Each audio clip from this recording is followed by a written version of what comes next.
is Kapa Haka practice. Our teacher is Kaya. All right, Tamariki Mate, you two. Standing up. First we do our karakia.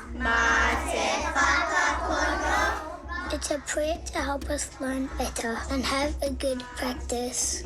Our waiata is called Te Kura o Te Atatu.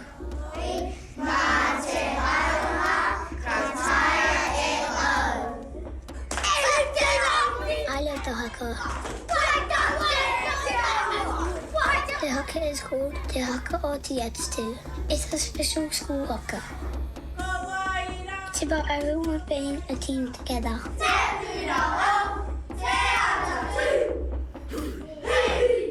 All right, well done, everyone. That was beautiful. Nice singing, nice haka.